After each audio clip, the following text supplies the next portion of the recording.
23. I'll call the meeting to order, and we'll do the Pledge of Allegiance. I pledge allegiance to the flag of the United States of America and to the republic for which it stands, one nation, under God, indivisible, with liberty and justice for all.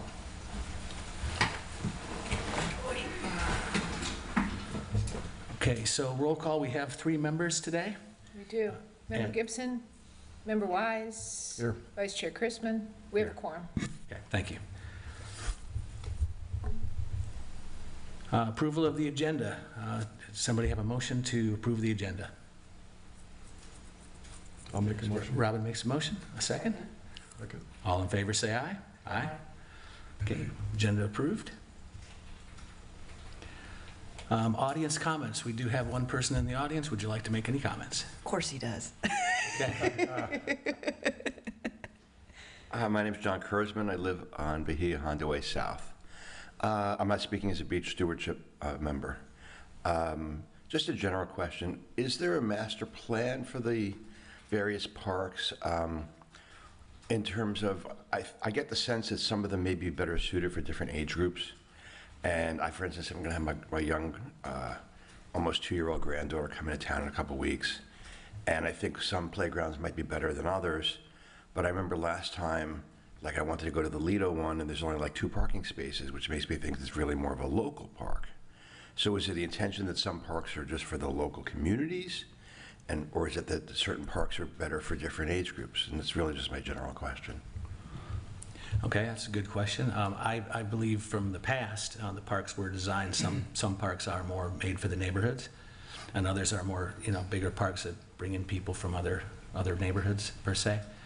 The Lido Park one, I know that I don't believe there's much room for any more parking there. There's 2 spots. Yeah, there's 2 spots on the side. And then I know there's a shared, not shared, but some of the land is owned by, is it Duke Energy owns some of the land? Was Duke, now it's Sazan. Yeah, okay.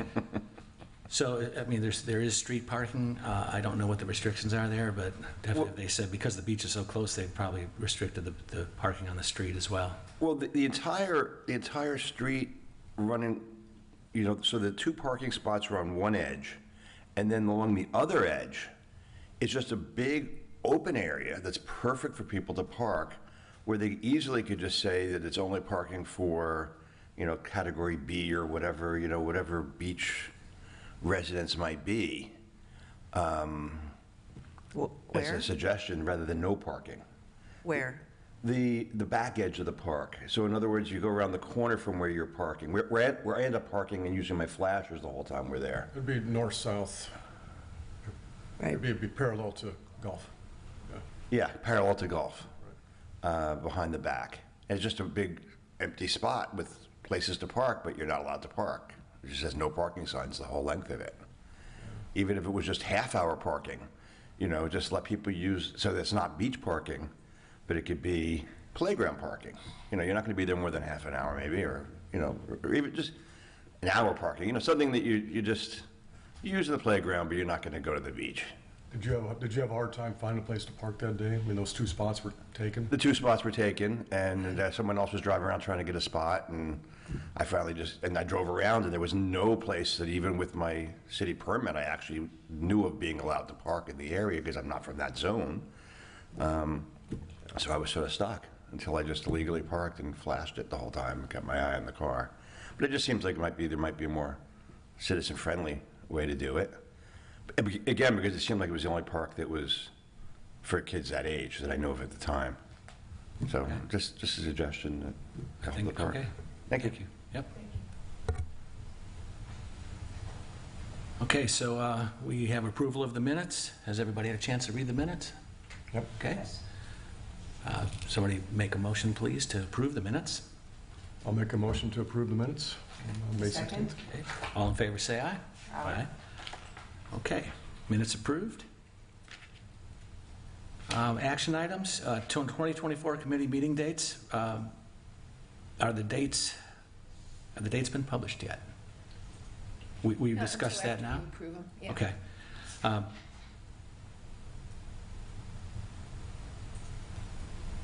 I guess guess the question is, do we just pick them, or maybe I'm missing something? They're in the, are they not in the packet? These are 2023. Okay. I think it's May 21st. It's usually the third. You looked a little bit. That's okay. I did look at it. No, I looked for him. I was like, oh my gosh. I think, Ginny, it's May 21st and November 12th.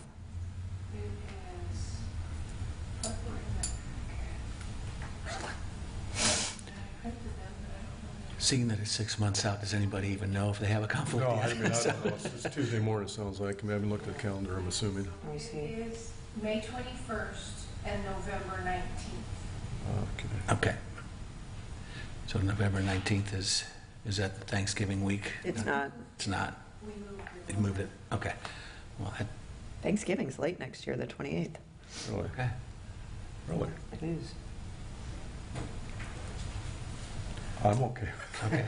Don't know what's going on. Okay. Okay. So someone could make a motion to, I'll make a motion to approve Okay. May 21st and November second? 19th. All in favor, say aye. Aye. Okay. Meeting dates approved. Moving into our items for discussion. End of year report. Okay, Ryan, if you can put up the PowerPoint. Oop, that said 23. Okay, so I think you guys are all pretty new. So I typically will, especially at the end of the year, go end of year finances compared to some past years and break it out into some of our main revenue streams. So on this page, you'll see staff-led programs. So those are things, that is like our after-school program or summer camp. As you can see, we kind of took a big hit when COVID happened, and we're finally rebounding there. So we're close to 197,000 this past year that we've made, and that we are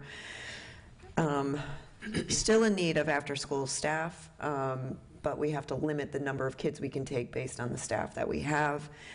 We are better off than we were a year or two ago with the number of staff, but we're not pre-COVID staffing and kid numbers. We're licensed for 125. We have 68 currently kids in the program. So,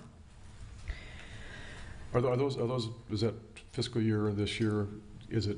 it ended close to back September to- 30th. Is it getting closer to what it was pre-COVID? I'm just kind We're of, getting there. If I could staff it more to take more kids on, I think we could get back up to the 125 kids, which is, I mean, childcare programs subsidize a lot of what we do in the recreation department. And Phil probably can speak to this. The senior programs we don't make money off, although that's a large part that use our building. Pickleball, things like that. We're never going to make money off of that with the overhead. It's the childcare programs that help subsidize a lot of what we do to do some of the outreach. So yeah, so we're getting there. To answer your question in a long way. and we're struggling with the same issues everybody else is having, trying to staff those type of, yeah. Okay. I will say we really struggled with lifeguards, but we're good in that area right now. We upped our minimum to 15 and did some incentives for the lifeguards that can teach the WSIs. Right. So I think we're competitive, and we've gotten lifeguards on board and to stay. So Good. that's been a good thing.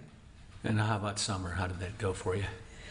Summer was good. We fully staffed, which is not what I can say for the school year. So I get them back from college, and then hopefully they come back next year and we're not struggling. My voice is really tired. I sound like John.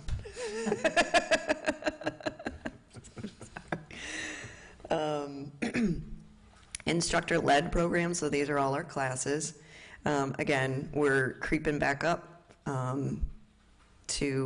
that should be double probably what it is now. We were able to, and I think at our last meeting, mentioned we do a hybrid, so we do offer a Zoom option for some of our Silver Sneaker classes. And so we have people from really anywhere in the country that they get a code to go into our Zoom classes, and so our instructor is teaching them in person and through Zoom. So that's been really our lifesaver through this last 4 years. Pool admission, we pretty much we're pretty solid there. I think the pool's where people wanted to go when COVID hit, so actually it was beneficial to us. And we raised our admission from $2 and $3 to $3 and $4, which is $1 more, but when you're only charging that, it increased last year. You could see the difference, and then we kind of remained that. So pool has been busy. Fitness center, more than last year, so that's a plus. Fitness centers, we were getting up to almost $30,000 in revenue, which isn't a huge amount of money, but that's really the big hit that COVID hit for us. Just people finding other ways to get fit. So our community center rentals, this past year we are down slightly to $105,000 total, and we are making some concerted efforts in Google searches and things like that to try to increase the amount of rentals that we have. The part of the problem we have with rentals currently is the amount of staff, and we don't have a cleaning staff, so we're relying contractually for people to come in and clean in after weddings, which is not ideal. We've had facility maintenance positions open for 2.5 years that we haven't been able to fill. Do you charge for the cleaning of the rental, or is it just kind of like? It's included in the price. The way our fee ordinance reads, it's all one clump of $3,000, which includes tax and the cleaning and setup and tear down and all that. 12 years ago,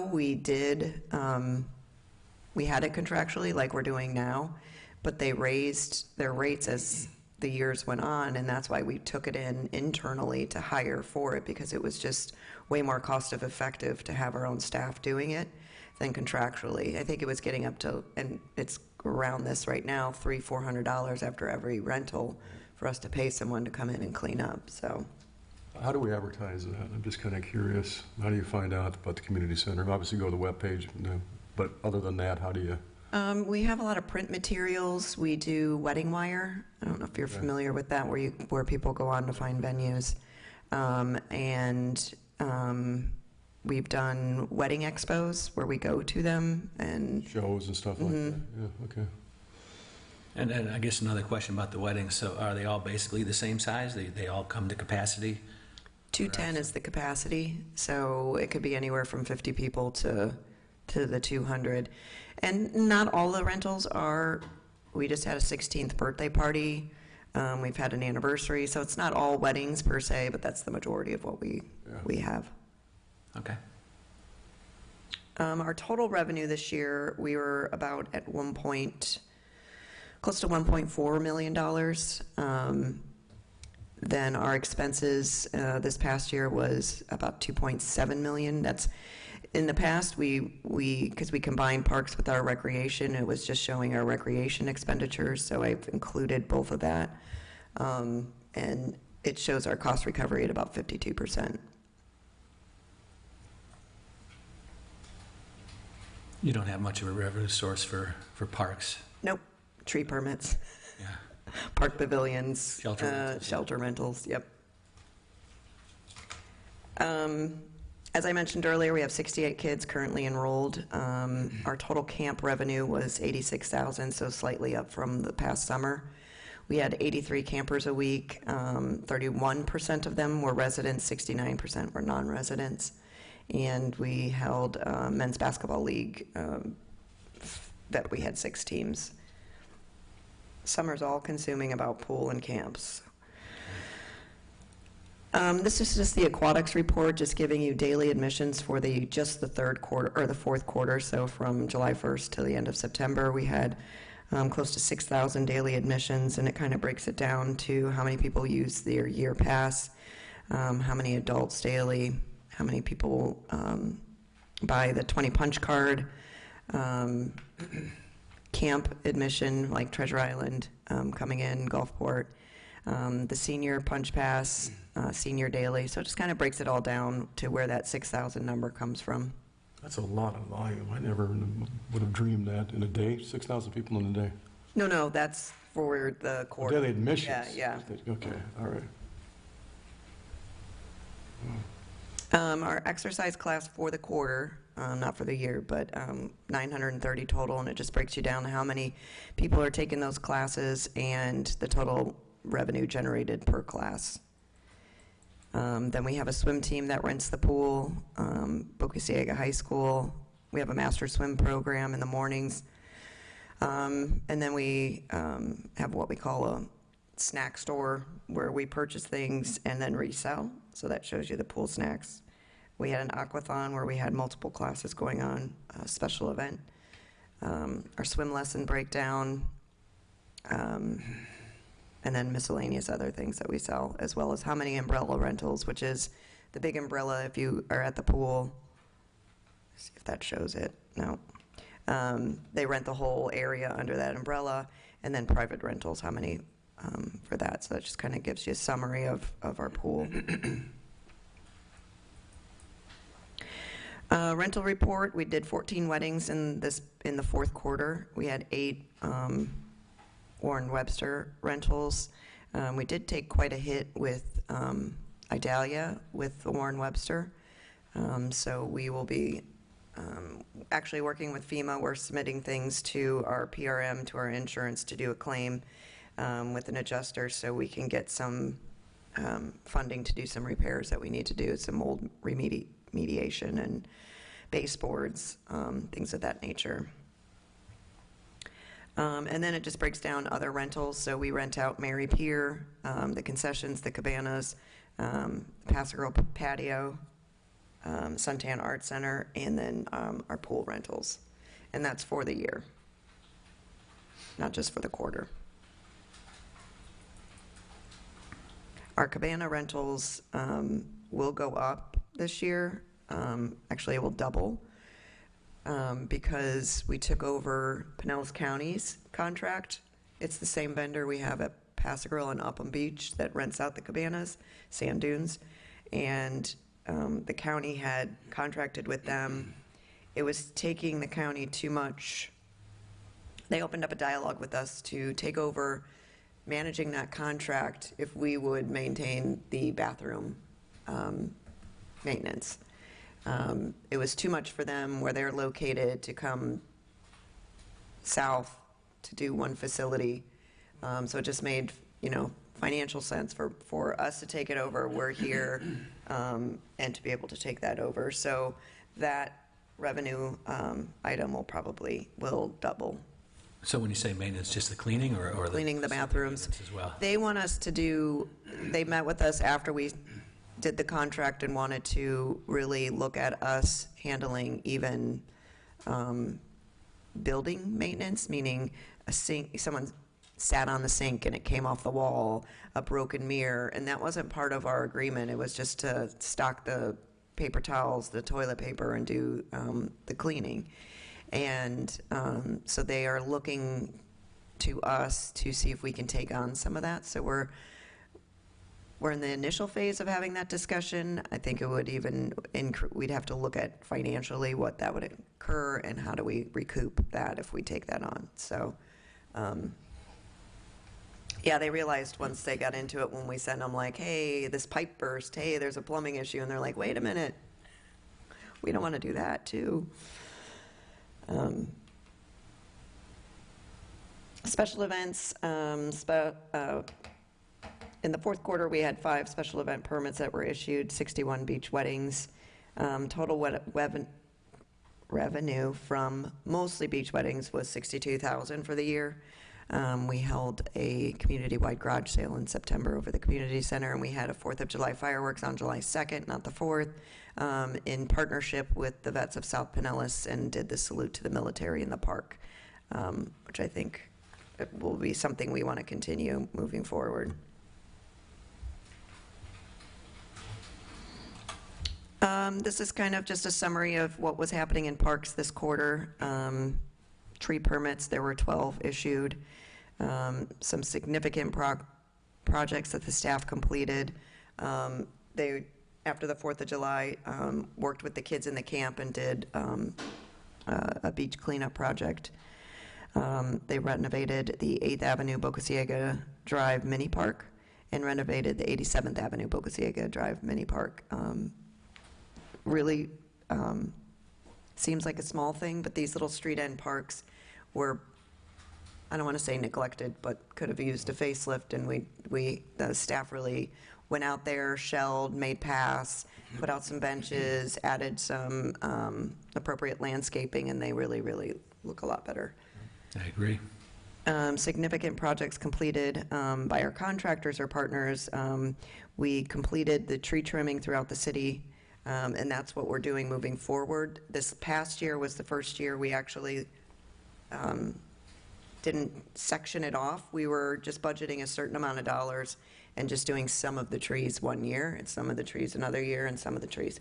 So contractually, we have to, anything that's too tall for our bucket truck to get up is how we contract it. So a lot of the Washingtonians are under these contracts, a lot in District 4, a lot of in District 3, a few on Blind Pass, and then the rest we do internally with our own staff and our own bucket truck. We have 2 barbarists on staff that handle that. But now we're doing all the trees every year, so they're done on a consistent basis. 4-season mowing, they are contracted to do Districts 3 and 4, general upkeep of all our landscaping. They also assisted, it took us probably 2 weeks after the storm to get us back to regular operation, not only on the beach, but in our parks and the cleanup that happened there. So,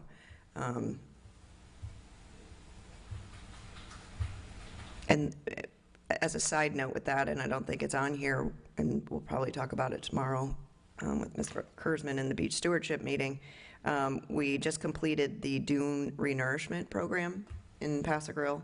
Reopened the beaches on Thursday evening. Upham Beach is just finishing as well. So 10-foot high dunes the county paid for. It wasn't something we did. We had to give them the authorization to enter our property, which is similar to what we do with the county when red tide hits, is give them that authorization. So they came in, did a great job. We are still putting up post and rope in Paso Grill to designate the walkways. So our end of it's still not completed done, but what the county's doing is wrapping up. So the dune system, a couple days after the storm, myself and our Parks Beach operations manager went up and down the beach and wrote down everywhere where dunes seemed to be wiped out, and that's the list we gave to the county, and then they were able to come in and do some assistance on that. So we partner with Keep Pinellas Beautiful for all our beach cleanups. So for example, if St. John's calls us and they want to do a service project, we connect them with Keep Pinellas Beautiful, and they will provide trash bags, gloves. We provide parking passes, and then after the cleanup is complete, Keep Pinellas Beautiful likes to track how many bags were picked up, and so they keep that kind of inventory, if you will, on any of the cleanups that we do. So that's a great partnership, and it's been a pleasure working with them. Project Innovations, and I'll kind of get to this and some of the park updates, but they just completed outdoor fitness equipment installation at Lido. They completed Horan Park installation, which if you haven't been by, it's a nice pop of color. Didn't realize that we were missing so much color until they replaced that. So, and then we had some broken pieces at Lido that we were able to replace. Upcoming projects. Full tree trimming at Vina Del Mar, at the wall. I'm guessing that's over the bridge. Replacement of memorial bricks will be occurring up at Upham Beach. Removal of walkovers damaged, which I just explained that we are continuing doing that this week. Our beautification program, where we go to residential areas and take out the asphalt, plant ground cover or grass, depending on the house and irrigation needs, and then plant some trees. So we've done 2 phases of that. We've got a list of about 12 properties that would like to be in the next part. So we're just trying to line that up with our landscape company that we've contracted with to do that. Getting out to mulch the dog parks, although there's an exception to that. I'll get that with some of the updates. Tree trimming at McKinney, fertilization, all the parks over 1 acre, and then operations lot wall. So across the street by Public Works and the community center, I think if you've noticed the fencing that's around, so they've put up a wall, which we are going to be doing a mural on, and we're going to landscape in front of it. So it'll hopefully blend to look like part of the park, and that you're just not going to see this gray wall. And that's to mask, prior to us putting that up, you got to see the dumpsters, and all the equipment that's used for our Public Works Department. So this has been a design that we've been working on for a couple years, and it's great to actually see it happen. I like to see it when it's fully completed. We've got a muralist who is actually a Haran, so it's fitting that it's right there in Haran Park, and she is a muralist that can go in and do some cool. What kind of design are we going to do? We've talked about different things that are like, anything from sea turtles to like different wildlife that we have here on the island. So I haven't seen the design. There was just kind of like brainstorming when we were meeting with her. So I'll be excited to see what comes of that. I think it's kind of cool that it's kind of in the family of Colonel Horan, too. That would be part of that. So. Quick question about the landscaping in the Yep. right-of-way, the project, in front of neighbors' houses. Did you find that a lot of that got destroyed from Adelia? Or So we did get some reports of, I think a lot of our landscaping got destroyed with Yeah, that. I mean- 75th right-of-way, if you could see the gray, or the dead grass. So as part of Phase 3, some of those areas, we're going to go back. We've also had where we've had like reclaimed water breaks or some other sewer issues at some of the homes that we've already done, and we've kind of added them to our list to go back and just touch up, because we want to, keep Yeah. things pretty. It's a ground zero, obviously, with the water that was sitting there. So, I've noticed some in my neighborhood that look like they're completely done. Some of them are bouncing back, though, too. So Yeah. we'll see.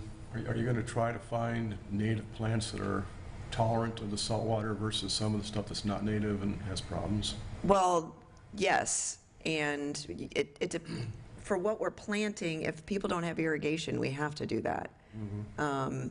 What got destroyed is really grass. It wasn't even like the plants that got destroyed. Right.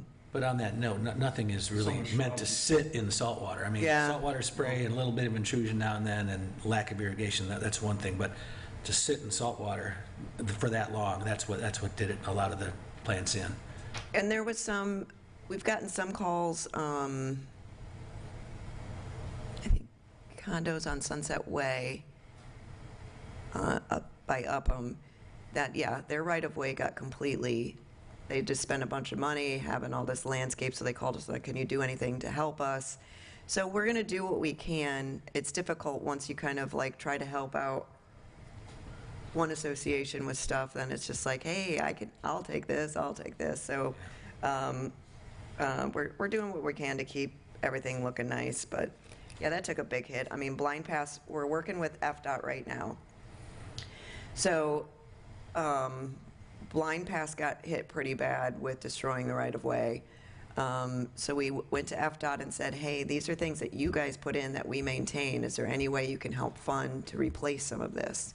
So we're waiting for that response to see if it's something that they can roll in as part of something that they fund. We'll continue to maintain, but a lot of it's got to get ripped out and replaced, unfortunately. The fun stuff. So our lighted boat parade is December 1st, so right around the corner. Starts at 6:30, leaving over there, I guess now it's the something hippie, where Sea Hags used to be. Saltwater. Called Salt, yeah. Ends up coming by Haran Park a little after 7. We'll light the tree in the park, and we've got a DJ planned, and we'll have Santa there, some crafts for the kids. So it's usually a pretty good time. We've already got boats that have entered into it, so if you know anybody that has a boat that you want to encourage, we do have prize money, and they can get a hold of us. The better the boat parade, the more boats that are in it. So that same weekend, we have Corey Avenue Arts and Crafts Show. Breakfast with Santa is on December 9th at the Community Center in the morning. That same day, later in the evening, it's the Passagirl Boat Parade out of Mary Pier. And then on December 14th, the Passagirl Bonfire that happens every year. That's done by the Passagirl Community Association. That'll be around 15th Avenue every year with the beach, what's it called? It's not renourishment, erosion. You gotta know what I'm thinking, John. We've had to keep moving it north a little bit where there's more beach. So the fire department typically goes out there. Our beach guys dig the hole for them. We help them move the wood for the fire, and it's always a good time. And then we have a mistletoe market that we've been doing the last couple of years in Haran Park. That's a lot of vendors to do your last minute or early Christmas shopping, depending if you're a Christmas Eve kind of shopper. This would be early. I got a couple things out last year for presents, so. Anyways, that's some fun stuff that's coming up. And there's our next meeting. Good thing I got that right. Okay, Ryan, you could shake that off. Any questions on any of that fun stuff? So then I just have a couple updates on park enhancements throughout the city that's on the agenda. So I mentioned Haran Park Playground, so Project Innovations installed that. We were able to open it up a couple weeks ago. Our after-school kids love it, so that it survived the test. I really like the surfacing that's on there. I wasn't sure if I was gonna, but it looks good, and it's a lot of pop of color, so if you haven't seen it, go by and check it out. The last meeting, we talked about Egan Park design. We haven't moved the needle much on that as of yet, but we will be looking at sending that, putting that out to some of our engineering design firms that we have that are contracted with us right now to see if we could start looking at stormwater, looking at some of the design on that aspect, and then we'll have some landscape design kind of go in there and some other issues with the boat ramp and the location and stuff. So we will start that, I believe, after the first of the year to try to start that project and get that moving. I think it's budgeted. We took off a little bit in the budget process. It's around $800,000 that is budgeted to do for this year. Does that include design too, all of it? Yeah. Okay. So we have just the concept design that our architecture had already done for us. But what, it's just that we met with the neighboring condos and got their feedback. And so, but what can we realistically do what it is that's on the concept, as always. Wasn't there some conversation about the traffic in terms of flow and getting your boats down and then where you park your Yep. trailer and all that? Yep. So all that has to be looked at and give some recommendations. Right now, it's just by look. All we have is the concept, yeah, so we need to make sure that the right people are traffic engineers, getting into the civil engineering and mechanical and all that, so then we have something to move forward. I mean, right now, pickleball, we are moving forward with removing the fence on the large field. We will fence the little field to an appropriate length. And then, so that we can do. We can do pickleball pretty easily. Moving the tennis courts has yet to be determined whether we can do that, but we can get the fence down on the big field and make some green space for now. That's kind of a short thing, so. Kind of excited. We haven't done much with some park design. So at Hurley Park, we will be with a slew of volunteers going down to do some basic work at the concession building press box. That also took a big hit with the storm, but I think we're going to look at painting, getting inside, doing some baseboards, internal walls, getting the counters good, checking on the electrical. So we're going to do some basic stuff so it can be usable for the Little League. So when did we meet? November. So Southwest Little League is back. Good.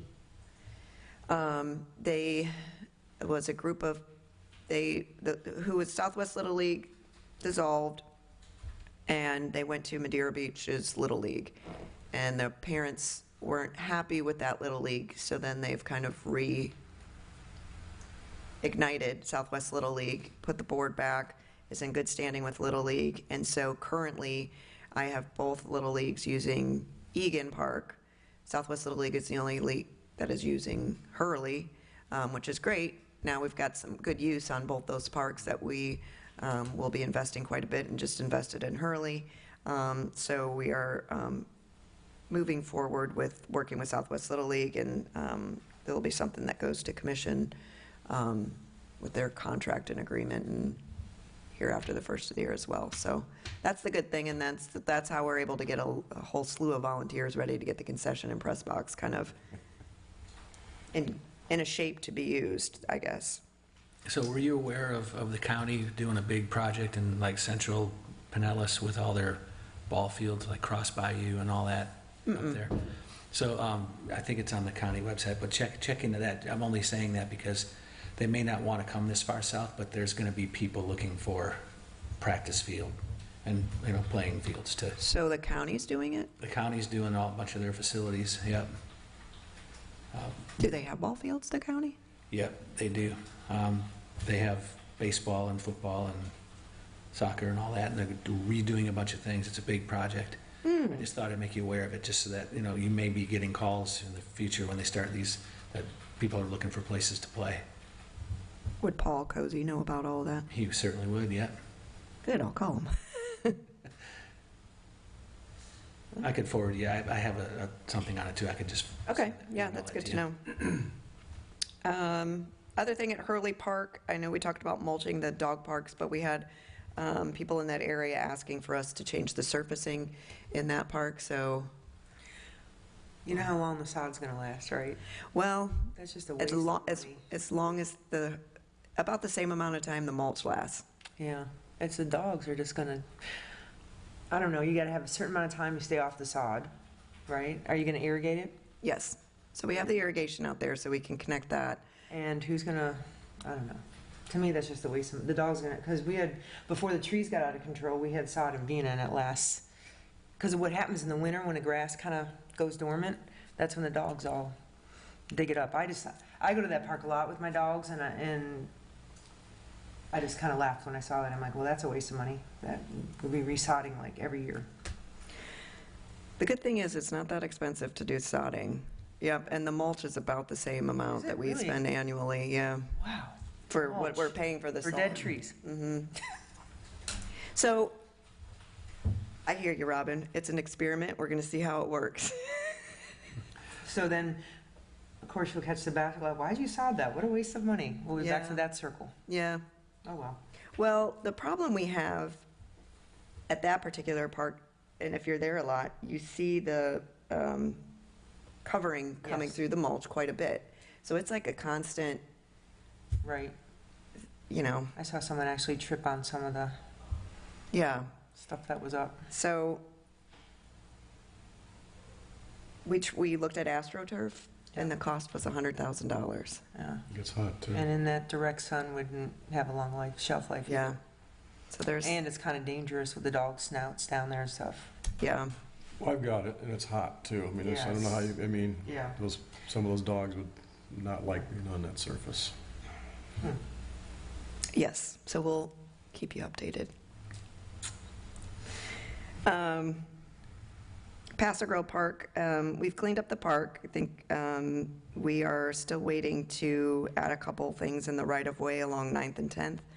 And then when Public Works' project to redo Gulf Way comes under, we'll look at doing the intersections on Gulf Way and Paso Grove Way between 9th and 10th, and doing the brick design and some other bump outs in that area.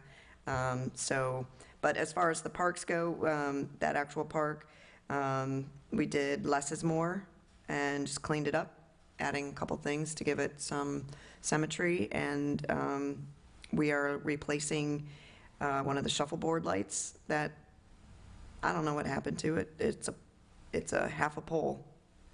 Half. Yeah. There are two poles of lights. There's one full light and this one that's busted at the halfway point. I don't know what happened to it. And shuffleboard's making a comeback. It It is. So that's for Paso Grove Park. And then Lido Park, I think it was in the report for parks. There was outdoor fitness equipment there. We replaced that and replaced some of the broken pieces that were in the park there.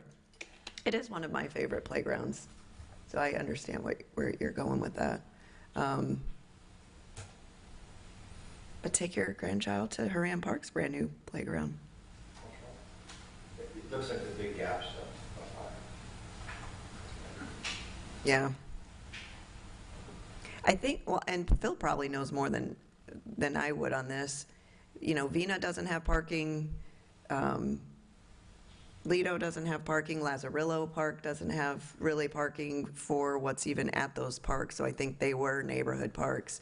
I think the three that are in District 1 are the ones that were meant for large, active parks.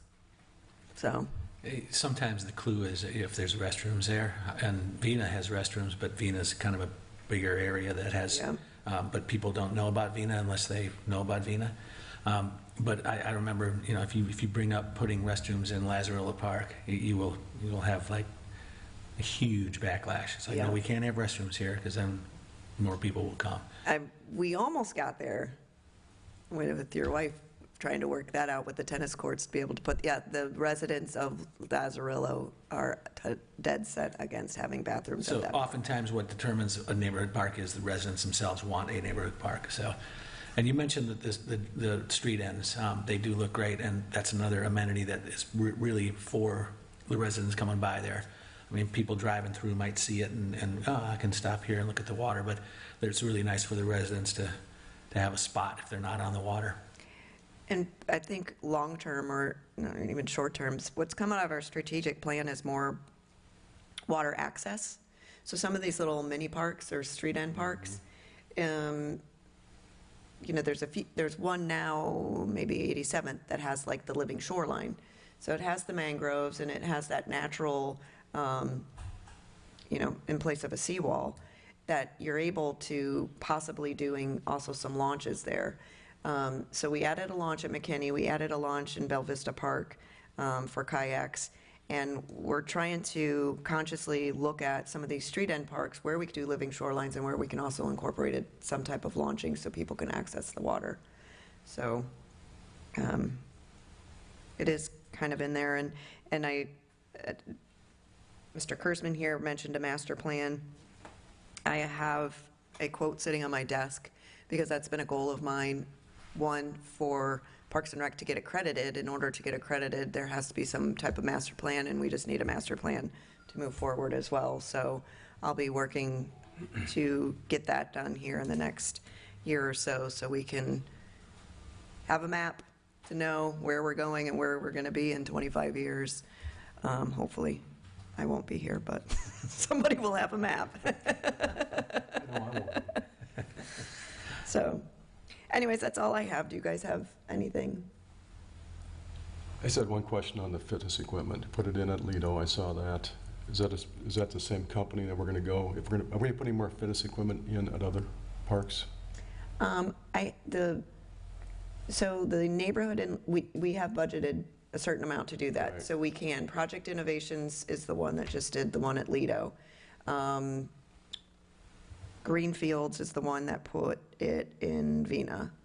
So we've worked with two different companies with some of the outdoor. Project Innovations, it was just cheaper for us because he was already here in the city doing Horan Park, and so he was able to do it at the same time.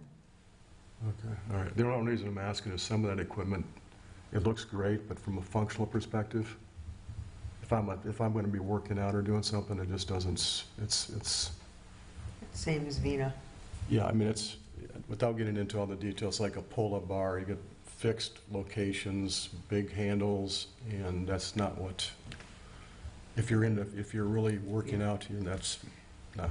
You just be nice. If you know what you're doing is working out, it's not. Yeah, it's if you're not- gonna go up and go, hey, yeah, so, well, it looks great. I mean, it's very heavy-duty stuff, but maybe there's some other options if we do other ones to look at. Okay. Well, thank you for that report. Yeah. It's great. And before we adjourn, is there any other, we only meet twice a year, so this is a good time to bring something up that maybe we want the staff to look into, or any ideas, or just, we're good. It's up to you. I'm good. Yeah, it might be nice to have, if we had some direction, Yeah. instead of just getting an agenda the week before, kind of from the commissioners, like what, I know obviously, we have a lot going on in the city right now, Right. but we also, it's a very active community, and it would be nice to have some direction on some, Right. we're like the foot soldiers, right? To have Very some active. direction. And getting younger, too. I mean, I live Yeah. in Bella Vista, and whether we Bella talked Vista's a about great last neighborhood. time, and, I mean, the amount of kids that... Halloween is great there. It's the best Halloween, for But- a variety of different reasons. Yeah, Besides the yeah. big party, just the kids But in the it would be neighborhood. just nice to have some direction, so we can Yeah. just So- keep making forward progress. No, I agree. So, but I think what happens, like right now, let's say the Egan Park design comes about, the commission may need to approve something, because it's, for us, is to give them direction. So they need to have something to give us that they want Right. direction on. Yes. Right now, I don't see any big projects that really are going to take any votes. So what we would hopefully do with some of these bigger projects is have them ask us for some input. Maybe we talk to our constituents and say, what do you think? And then we can just advise them and say, this is what we think you should do. It's still going to be up to them to vote whether No, things I happen or not. understand that. Yeah. It's just, I just think there's nothing really real big for us right now. I think Egan will be, so we might, I know it's twice a year, but I think once we kind of get moving with that and we have some more design on that, we might have a special meeting just on that park. yeah, that's gonna be nice when that Yeah. gets done. I mean, that'll be the gym of it. I mean, it's, Yeah, It'll there'll be be a a- lot of use in that park. Yeah. Which is great, because I think it's designed to be an active park, but it hasn't been very active. Right. So, okay. All right. If we don't have anything else, then I'll entertain a motion to adjourn. Adjourn? second. All in favor, say aye. Aye. Meeting adjourned. One time on the gavel. Thank you.